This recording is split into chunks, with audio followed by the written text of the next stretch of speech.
Welcome to Brother Miller's Notes. This is somewhat of a bonus edition, and I just wanted to focus a little bit more on the different accounts of the first vision.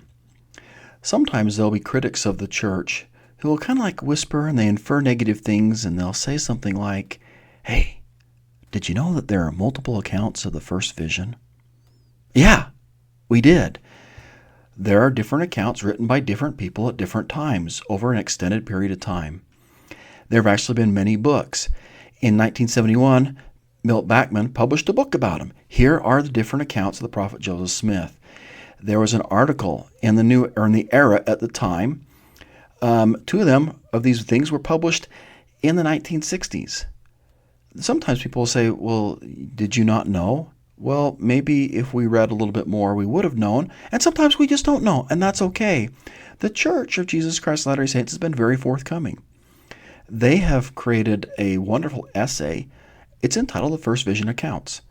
And they go through and say, here's a little of the history of those accounts. And if you want to see all the accounts put together in a video, that's what you see when you see the video called Ask of God, Joseph Smith's First Vision. It takes aspects of each of those accounts and kind of melds it into one narrative. Maybe a little bit like we do with the Christmas story. Luke is telling one story, Matthew's telling one story, the wise men are in one, the wise men are not in the other, and we kind of put it all together. What would be really nice is we lived in Harry Potter land. Now, some of you might not know who Harry Potter is, but I doubt it. And you're looking at this video going, I know what that is. It's a Pensieve. And in the movie, Harry Potter or Dumbledore, they put their memories in and they could recall it instantly. And actually, J.K. Rowling, it was really brilliant by calling it that. She combines the word pensive and sieve into pensieve. I know, it sounds about the same to me. But really, to sieve something is to sift through. And so today, it's kind of like a pensieve. We want to sift through some of Joseph's thoughts to kind of reveal really a little bit more about the first vision. Just so you know, there are several accounts that Joseph either wrote or oversaw. And just listing here, this is the list of the accounts that Joseph Smith oversaw or were written by him. 1832, part of it's in Joseph Smith's handwriting, and Frederick G. Williams is a scribe. It's part of Frederick G. Williams' handwriting as well.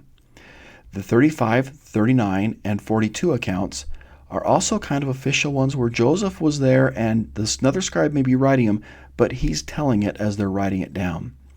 Now, the 1840 account was published by Orson Pratt as a missionary tract. The 42 account was written by Orson Hyde. 43, David Nye White is writing that. 44, written by Joseph's Hebrew teacher. He'd heard it from Joseph, he writes it down. And I include the 1850 account written by John Taylor in the Millennial Star because John Taylor knew and had heard the first vision account several times. Now, and going back, those four, I'm going to focus on four of them. The 32, which is Joseph's handwriting and Frederick G. Williams. And then also the 35, 39, and 42 account, just so we can kind of get the ones that are most close to Joseph, the ones that he's overseeing being written.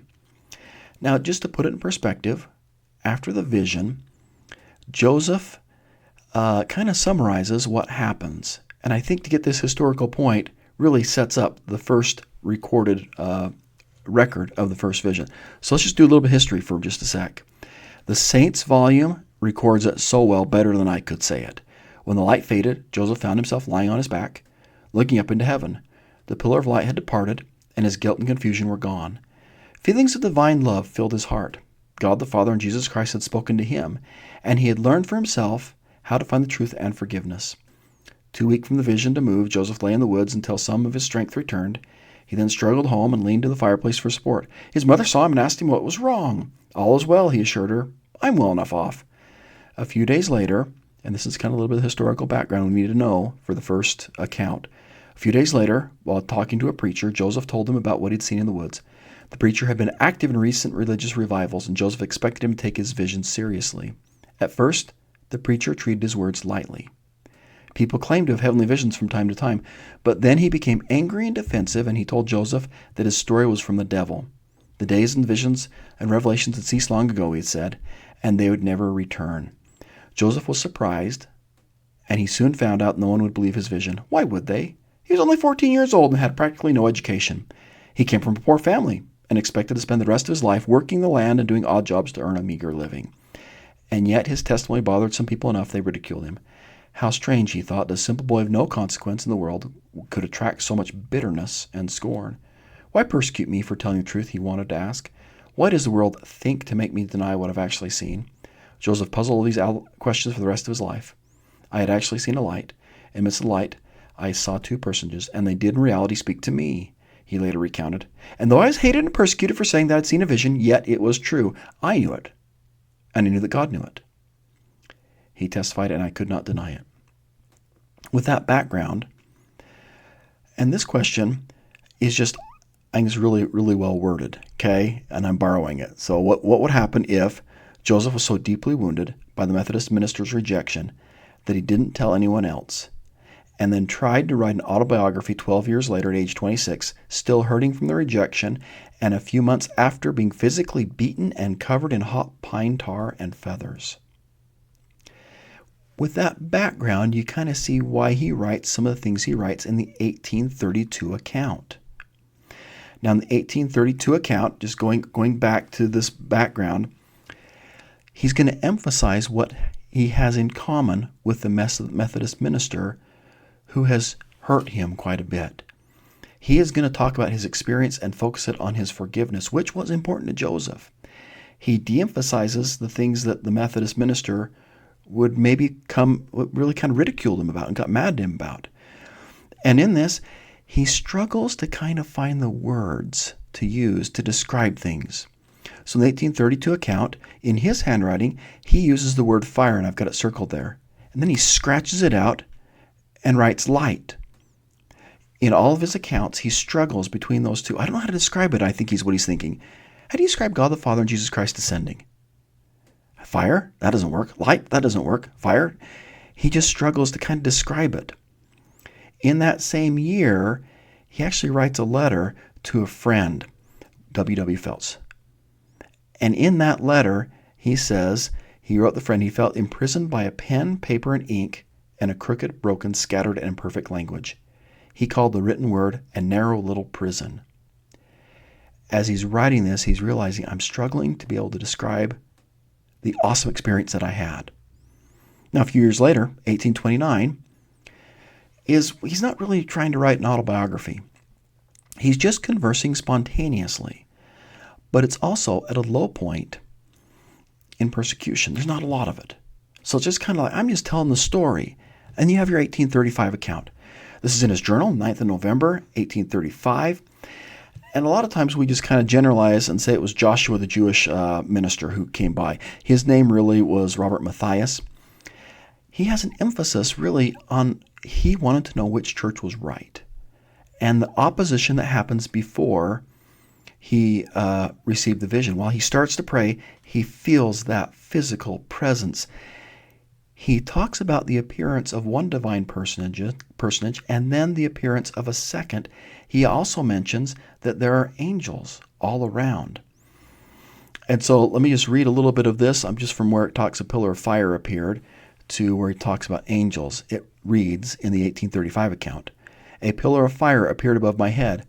It presently rested down upon me and filled me with joy unspeakable. A personage appeared in the midst of the pillar of flame, which spread all around, and yet nothing consumed. Another person soon appeared like unto the first. He said unto me, thy sins are forgiven thee, and he testified unto me that Jesus Christ is the Son of God, and then kind of writing in afterwards, and I saw many angels in this vision. One of the common characteristics that we see with this retelling of the different accounts, he is a little bit surprised that the entire grove doesn't go up in flames. It's just not gone because it's so bright and so powerful an experience. It's like, okay, this pillar of fire, flame, light, and nothing's consumed. It quite surprises him. So now a few more years, and think about him at age 33. What would happen if Joseph, he's 1833, he starts to write an autobiography after being driven by from Ohio by enemies. And then before he could write more than a few pages, he's jailed in a cramped, dark, stinking dungeon jail cell in Missouri while his wife, children, and followers flee a governor's order for the militia to exterminate and drive them from the state. And what would happen if he started dictating the history months later on the other side of the Mississippi River, having finally escaped Missouri hell? What would happen if he wrote his history after the worst, most persecuted year of his life? That's reflected. You can kind of feel that in the 1838-39 account. Now, 38 because he starts it on the 17th of April, 1838. And George Robinson is the scribe, and he starts writing it. He finishes it, resumes dictating, the 11th of June, 1839. After the winter, it's published in the Pearl of Great Price. First published in Times and Seasons. But, you look at it, and this is the account we have, and there's a little bit more about, hey, owing to the many reports of the really bad things that are out there saying about me. And he's talking about the people who are persecuting. I'm an obscure boy, and it surprises him that so much persecution would rage upon him. So that's kind of a little bit of background of 38, 39 account. What would happen, this is the introduction to the 41 account. Joseph's looking at the history a year or two later in a different setting. He's living peaceably in Nauvoo. He's surrounded by faithful followers, gathering by the thousands. And they're beginning to carry out the vision of a new temple. There's fawning legislators have given Nauvoo a very expansive and protective charter.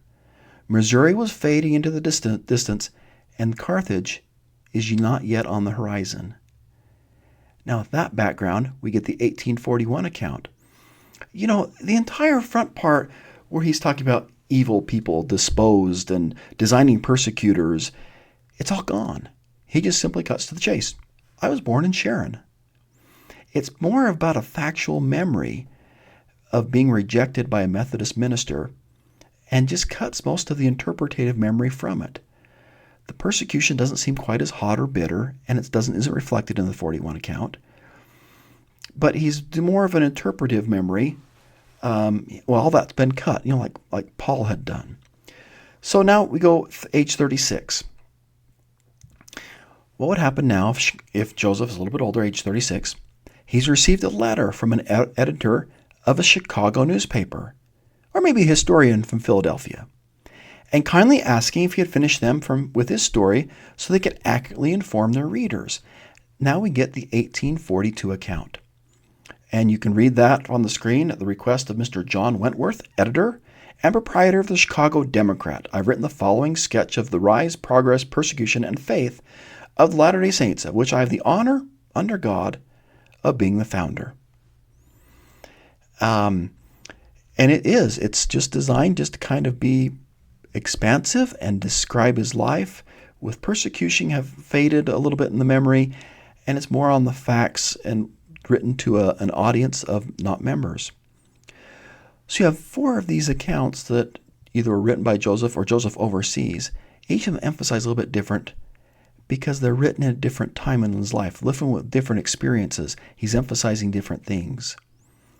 And in some ways, it's like the 4 Gospels. Each of those 4 authors emphasize a different aspect. They emphasize different things of Christ's ministry. So in these different accounts, Joseph is emphasizing different things to the readers and to his experiences that he's had. I love the way the historian Stephen Protho, I hope I got that name right, in American Jesus described this. Critics of Mormonism, he said, have delighted in discrepancies between the canonical account and earlier renditions, especially one written in Smith's own hand in 1832. Such complaints, however, are much ado about relatively nothing. Any good lawyer or historian would expect to find contradictions in competing narratives written down years apart and decades after the event. And despite the contradictions, key elements abide. The key elements really are that Joseph went in with a question of which church to join. Joseph was striving to find himself, and he viewed himself and his sins and just wanted to know if he could be forgiven. I think the fact that God calls him first by name lets Joseph know he knows who he is, just like he knows who we are. God answers teenagers and our prayers. God answered Joseph Smith's prayer. God the Father and Jesus Christ appeared to him. That really is the continuity of all the accounts, and it's very consistent that God and his son Jesus Christ appeared, and he, Joseph Smith, was really called to be a prophet. Now, in my little notes that I put up on my website, I'm going to put all these references. If you want to know just a little bit more about saints, a little bit more about the first vision accounts, the Gospel Topics essay, that's number 7 and 8. But as Joseph would say it, and I think it's well worth repeating, I had seen a vision, I knew it, I knew that God knew it, and I could not deny it. Thanks for spending just a few minutes with me as I just went a little bit more detail into the background of the first, or the different accounts of the first vision. I hope you have a lovely evening, lovely day. Keep smiling. Bye.